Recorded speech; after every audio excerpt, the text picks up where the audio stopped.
Amber has been building New Beginnings Family Law in Alabama since 2006. She has a wonderful firm and a great story to tell.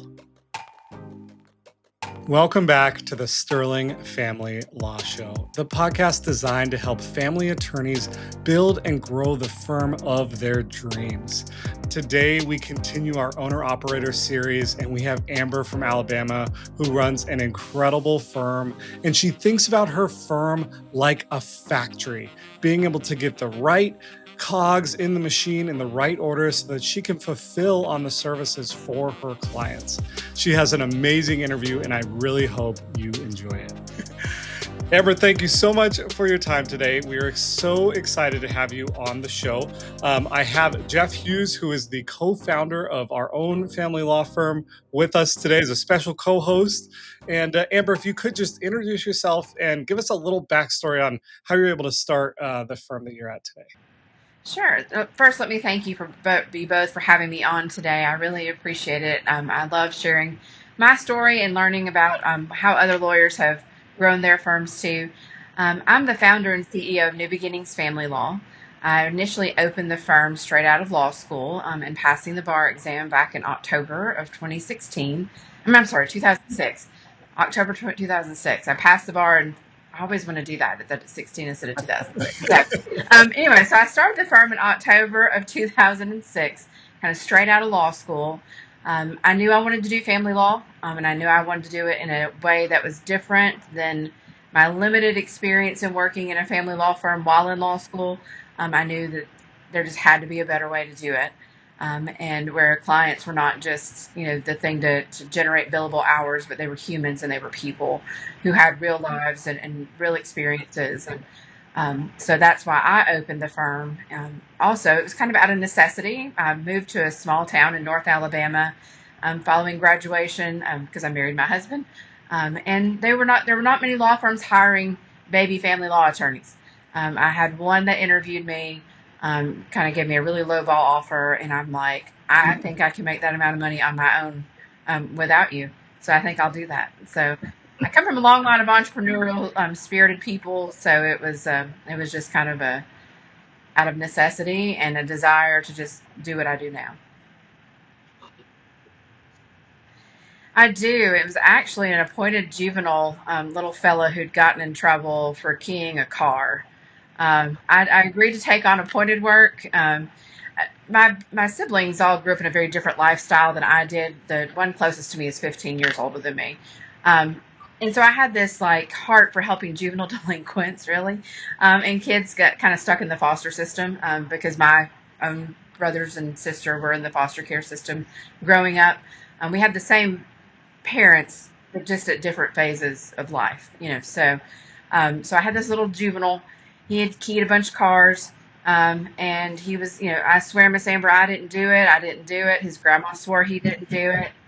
His probation officer, because this was his 7th or 8th juvenile case. It wasn't his first go around. Was like, listen, he did it. He's going to tell you he didn't do it, but he didn't. And I had to try that case. So I tried it because he swore he didn't do it. And then he got found guilty. And his grandmother was so mad at me. And I'm like, well, we can appeal it if you want to. And then about 2 days later, she called me. She's like, he finally fessed up that he did do it. And I'm like, well, I think we all knew that, Grandma. So I haven't done any juvenile delinquency work in a long, long time. But that was my first trial with this poor little fellow who his life was a mess. And I hope at this point, maybe as an adult, he's straightened out. So I love that you still remember the first case. That's so great. Amber, I want to commend you on your entrepreneurial spirit. I think it's so inspiring to see family attorneys who have built amazing firms come right out of college and just say, I'm gonna do it right out of law school and just figure it out. Can you take us back to that kind of those early days, right? You're not learning a lot about running a business in law school. You're having to figure it out as you go. Give us a sense of what that was like early on in that first couple of year or two. Oh, yeah, no, it was a mess. So I have an MBA, though, so at least I had some background that maybe other lawyers didn't have. And now I always encourage, baby lawyers to, you need to go get a business degree or get your MBA or take some business coaching or do something, because we're not taught, like you said, in law school to run businesses. We're taught to sacrifice our lives for the law and to take care of clients, but not like how to make payroll on Friday. Thankfully, I didn't have payroll to meet initially. It was myself with a laptop and a cell phone, in a rented office space in the middle of a friend's insurance agency. So he had an insurance agency, he had an empty office. I practiced out of that office. I remember telling him, I can't imagine that I'm going to need more space in this little spot for 5 or 10 years probably. And that lasted, all of 9 months before I had to take over an extra office that he had so that I could hire an assistant to help me. And then having to outgrow that space into more space. And I have outgrown space a couple of times now. So it's an amazing journey. It's not what I would have thought. And, a lot of the, I think, things that benefited me was that I had a husband who was very tech savvy, and was an early adopter of the idea that we need to have a website. Like when all of my fellow lawyers in my small town were still doing yellow page ads and, you got to have the front or the back of the book or whatever, I was like, I'm going to go web first, website, yellow pages online. Like I didn't even worry. I think I got that little tiny thing you can get in the yellow pages just to have something more than my name and number. Like it had a little box around it or something cool like that. But I was like, I'm not spending money on that because I don't think that's where we're headed. And so we had one of the earliest family law websites in Alabama.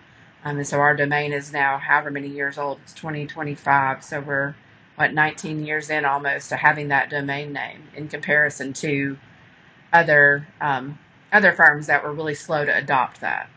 And you named your firm New Beginnings, right? Family law? Initially, it was James Family Law Firm, Okay. or James Family Law Center. So at the time, I didn't know much about branding or the idea of branding. I knew a lot about name, and I had worked in a law firm in Birmingham that was the, somebody's family law center.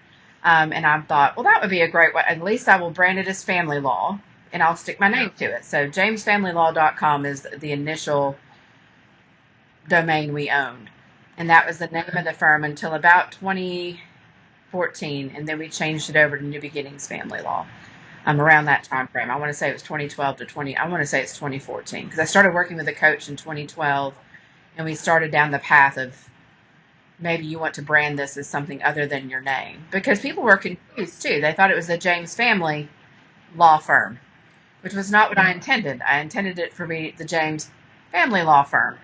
But then people started to assume that my associate was my son or my brother or my husband or something of that nature, and I'm like, this is not apparently projecting the brand that I wanted to project. And so I renamed the firm New Beginnings Family Law, kind of with the help of my coach and with my husband, kind of all having insight into what is it we're really trying to give people. So we're trying to give people a new beginning. So we rebranded in 2014. So we still own James Family Law, and it still forwards on to New Beginnings, but because we wanted to hold on to that history of, that we had already built with Google. That was really smart. Even back 11 years ago, that was a little bit of a contrarian thinking to do that. Yeah. You see more of it today, but 11 years ago, that wasn't so common. And I was one of the first firms that I know of that branded in that way. Yeah. Now we have several family law firms, and we actually have kind of legacy, big family law firms here in town that are very upset with the number of branded law firms. They're like, there's myself and like 3 or 4 others that have branded names, and so, like I said, some of the legacy bunch are like, that's just, that's heresy. You shouldn't be doing. I've noticed that the dental people have just started doing that in the last 4 or 5 years around here in Wisconsin. Because my firm, my dentist went from like Hanno and Lewandowski, which I can never say, to Dental Arts. Right. So like, oh, okay, now I'm You're going catching art on. studio. Okay, Yeah. yeah, Well, the dental industry is interesting because there's so much venture capital money in taking small um, dental practices and putting them under a conglomerate like Dental Arts or Complete Dental, or that's a big push in the dental industry, because of the availability of venture capital to do that.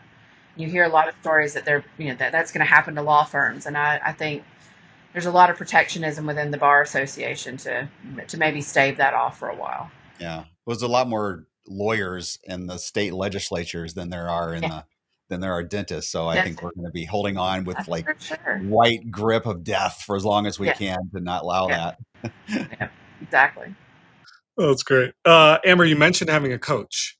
At what point in your journey did you decide that you really wanted to invest in getting some additional support like a coach? I think we hear this a fair amount on this show, that the ability to ask for help is a key attribute in building a successful firm, right? Right, A lot of attorneys come out and think they know everything. And once they start asking for help and getting that support, they can really take off. Did that happen right. early for you?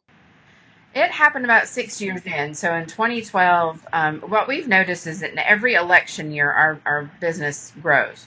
The election year, presidential election year, and the year after, we are always really busy. So in 2012, our business exploded in a way that I had no good explanation for, other than it just blew up. And it was between January and April. And we were at a point where I could no longer manage the caseload that I had. Like, I couldn't even field the phone calls fast enough to get them in to meet with me.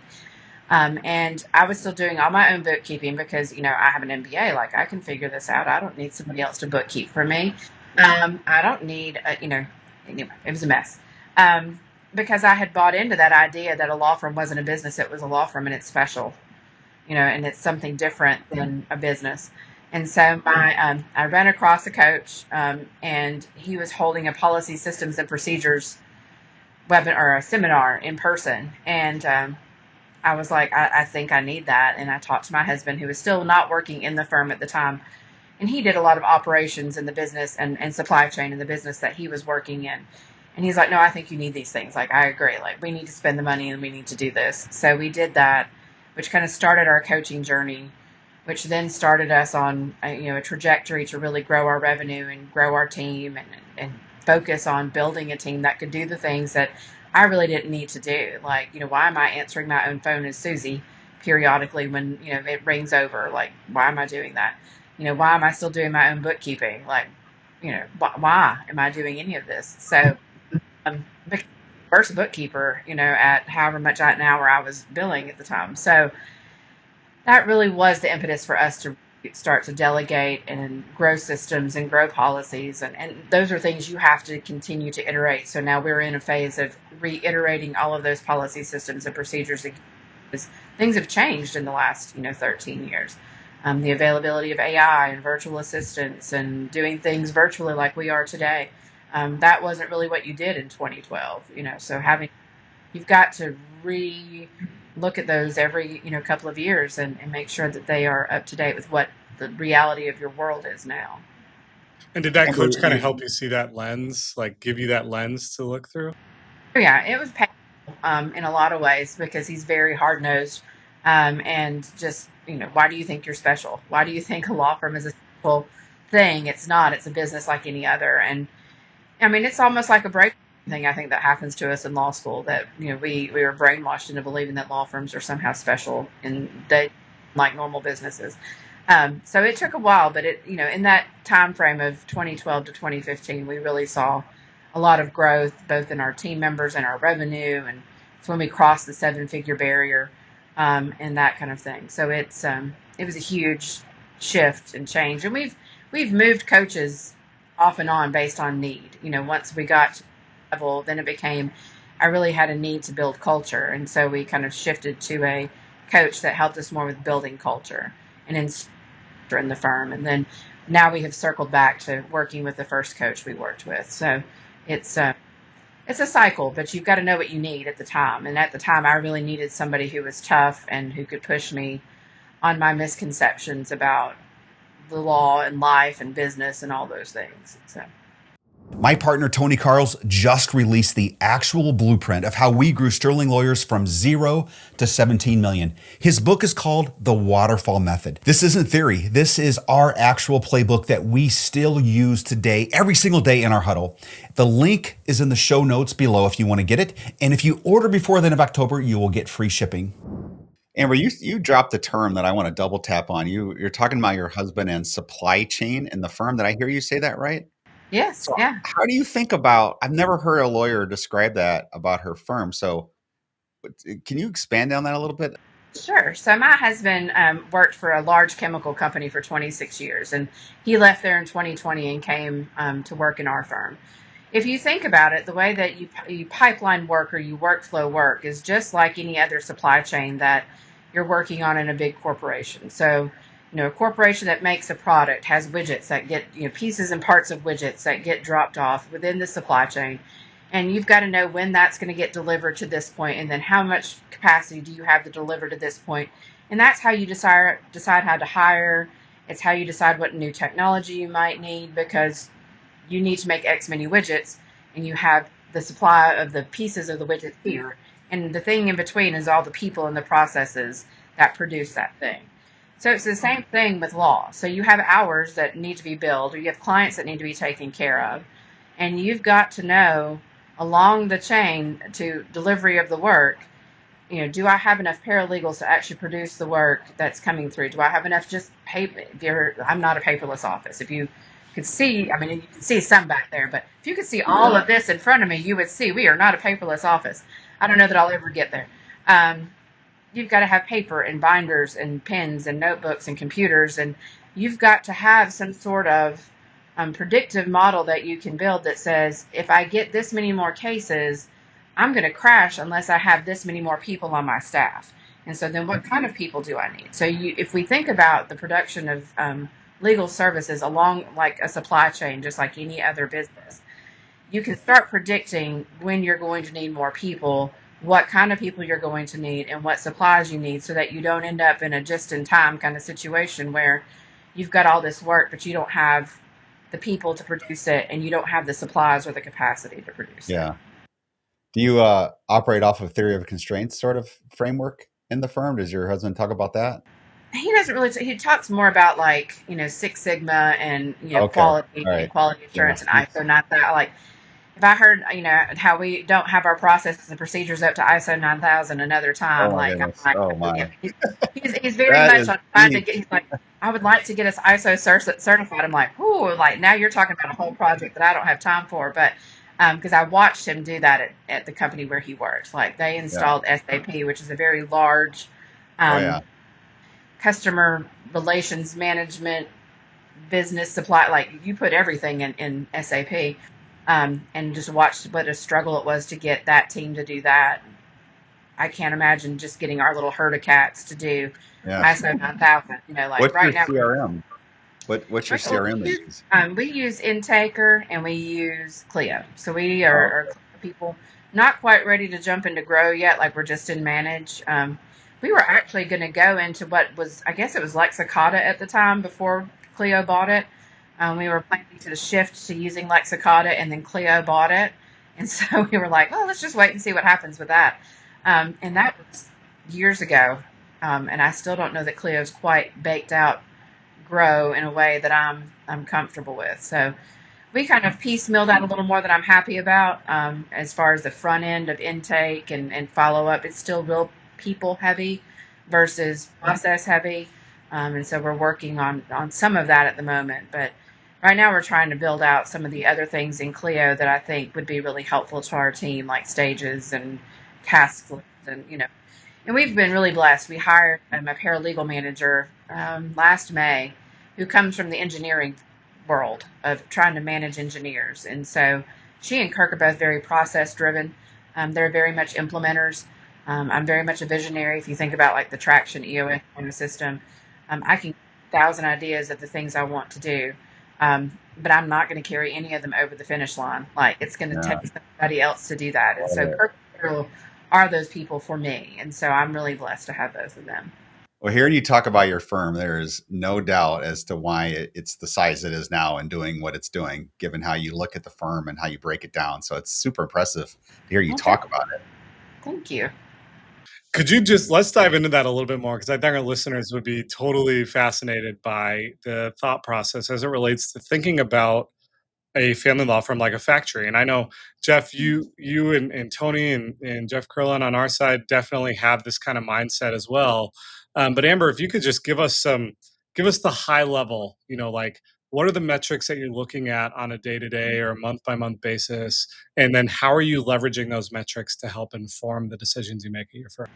Sure. So it really helps to have your own personal statistician. I have my own personal statistician. He tracks a variety of things and gives me a dashboard every Monday.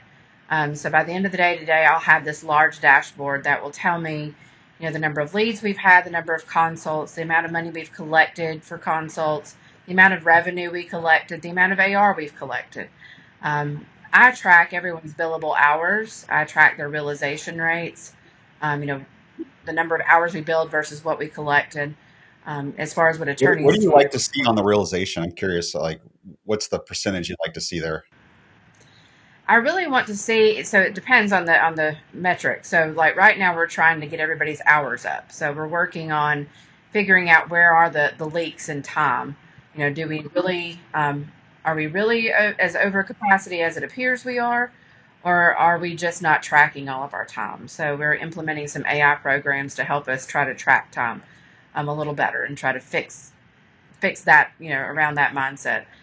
So what I would like to see out of my lawyers is a minimum of 30 hours a week. Out of my paralegals, I want 35 hours a week. And then I need to see a collection rate of anywhere between 85 and 90%.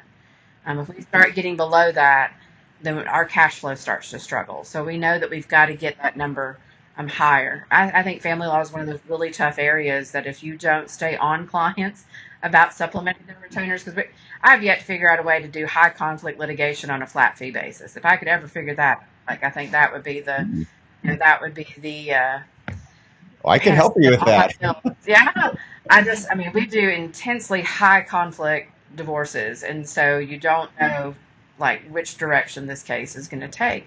If I could figure that out, like that would be like the panacea, I think, to all my ills. But um, that Do you do fixed fee on lower, like, negotiated cases or something? yeah, yeah, we do Oh, I fixed didn't fee. realize that. Yeah, Okay. uncontested and kind of negotiated step parent adopt. We do a lot of family like outside of just divorce. So we do Okay.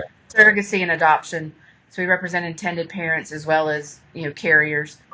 We do all of that on a flat fee basis. We do yeah, oh, yeah, things that are super transactional and structured that we've got clear templates for that we can we know how that process works. We know exactly.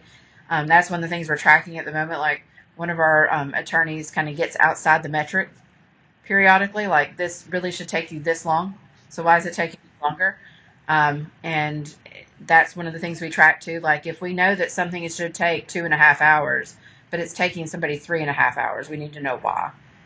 Is that did you turn your timer on Clio and walk away and come back? Like what's going on? Yeah. I'm guilty of it too. I had like something that was at 86 hours the other day because I had put the timer on Clio and walked Wow. away. Yeah, it's just I forgot about it and left it over the weekend. So it's those things happen. You don't ever That want to really overbill. messes your collection rate up there, Amber. Huh? Okay, When no, you have that 86 would actually hours get of billed. No, continuous billing. oh my gosh, I hit the thing and I walked away and Yeah. I have ADHD, so that's one of my biggest problems is keeping up with what did I bill. You're a And visionary. Of course you yeah, do. I am a visionary. Like, please let me go come up with new ideas. Look at your case and tell you what I think you should do with it, but then please let me walk away after that. That would be in a perfect world, that's what I would do. I would just sit down with my lawyers every day and have them tell me the facts of their cases. And I go, oh, this is the strategy I think you should implement. Now go implement. That Yeah. would Yeah. make me really happy. So Here's your live grenade. Go figure it out. we've got all the systems. You'll figure it out with the systems, but like coming up with the story, Yeah. that's the fun part for me. Like I like sitting with clients too when we're getting ready for trial, and they'll say, "Well, how do I tell my story?" And then I just take the notes and I tell them their story, and they're like, "Can you just do that for me at trial next week?" And I'm like, "No, I can't. You've got to tell this. It's not my story; it's yours. But I can help you craft it, based on the facts. But I can't tell it like you can tell it because it's not mine." So Well, just real quick sidebar here. Our firm handles about 2,500 cases a year, 100% in divorce post judgments, and 100% fixed fee, that's all in. amazing. So Yeah, yeah, so we've kind of figured out a way to handle those high litigation cases yeah, in that way. So it can be done. It's a yeah. I'd very be really painful curious. road that you could go Yeah, on, but it can be done. yeah, yeah. I'd be really curious to hear about that. What part of Wisconsin are you in? Well, we're in southern Wisconsin, Milwaukee area, and Illinois. So we've got about a third of our firm in Chicagoland area, and about 2/3 here in Oh, Wisconsin. okay. So we I was can do born it in in two. Wisconsin, We've done that's it in why. two jurisdictions, so it works, but it takes a little bit of maneuvering. Interesting. Yeah. And now I'm from Wisconsin originally, so I've been in Hey, Canada you should come for home. Where'd 44 you grow years. up? So, New London. Oh, okay. Wow, way out in the boonies. Yeah, out in the boonies. Yeah. Yeah, I mean, my dad was always an out in the boonies kind of guy. So Okay. Deer hunter, yeah. I'm assuming, up there.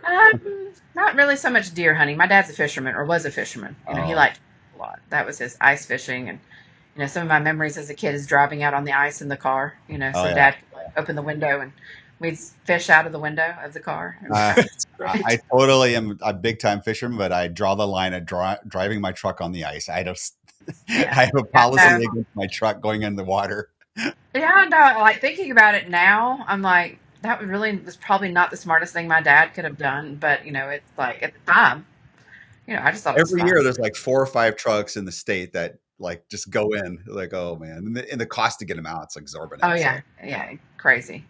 Yeah.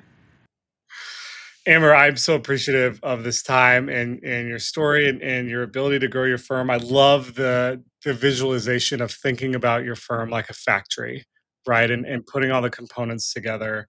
We like to end our episodes with some lessons learned or some advice that you can give to attorneys who are looking to build a firm like you've built. What can you give our audience as some takeaways? Sure. Well, realize your law firm's not special, and you're not special. You're gonna grow your business like any other business. So treat it like a business from day one. Um, think about the things that you need to fire yourself from as fast as possible. Like, you need to fire yourself as your own receptionist because you just need to do that. You need to get a good accountant early and, a good bookkeeper early. Don't wait for that. And don't be afraid to ask for help. I think as lawyers, we all worry that, there's somebody's going to say something about us asking for help, or somebody's going to steal our ideas. So find a group of people that you can trust, that may not be other lawyers. It may be a dentist or a doctor or an accountant or someone else, a small group of business owners in your community that you trust, that you can share information with, and you all keep that information confidential. So I work with a large coaching company, but I also have my little small group of mastermind people here local that know all the details of my life and my business, and I know that it will never leave that room. And I think the power of having other people that just walk along beside you, to keep your mind straight when things get tough, to keep you from getting sad, depressed, and dwelling on things that you ought not to, is really important. And so people and processes, making sure you run it like a business from day one is important. that's gold advice, I'm telling you. So here, especially your first 2 points. Love it. Absolutely true. And I'm sure we can hear like when this publishes, like a collective gasp across the United States, like my firm, my job is not special. No, your job is not special. Yeah, There's a yeah, whole bunch of Say lawyers who graduate every year. yeah. There's a whole bunch of people that Shocker. pass the bar exam. And some of the most important people in my firm don't hold a JD. The people that run my business on a daily basis are not the people who hold a JD. And so that's Same with ours. yeah. A lot of similarities. You two may need to connect We should. We offline should. here. Yeah. I'm really curious about your ability to do high conflict on a flat fee basis. That's fantastic. Yeah, the headline is we break it down into stages. So we'll do stage 1, which would be kind of like negotiation. Stage 2 would be basically when you need extended, like not litigation, but just like guardians involved or whatever. And then stage 3 would be a trial stage where it's intense litigation, maybe depositions involved. And we a la carte the depositions after the parties, Good. but that's That's rare. cool. Rare, yeah. Yeah. I don't know. I feel like I have taken more depositions in the last 5 years of my practice than I took in the first 13. Oh, Like maybe you're depositions. getting meaner. I think depositions have just become there were a few lawyers in our area who decided they were never going to go to mediation without depositions. And so then it became part of the culture that we don't go to mediation without taking depositions. And And I've taken some third party depositions, and anyway, It's it's been mostly just an crazy. excuse to turn the file. It's mostly that's what it is. And the majority of cases, it's like, oh, there's 2,000 billable hours or $2,000 of billable hours right there. I'm going to depot. Yeah, I totally And think we have this certain county up north that's like that. It's like yeah, minute they get like the pleadings are served, they send out discovery requests, and it becomes this big like we're going to spend 10 grand before we get you your temporary order. It's like right. so crazy. Yeah, I always tell my clients they can either put my kids through college or theirs. It's a choice. Because divorce is expensive, so you can ramp up the conflict and be hateful with each other if you want to, but you're gonna put my kids through college instead of yours, and I don't think that's what you want. So Great. Really appreciate it. Appreciate your time and insights, and really looking forward to continue watching your journey and watching your firm grow.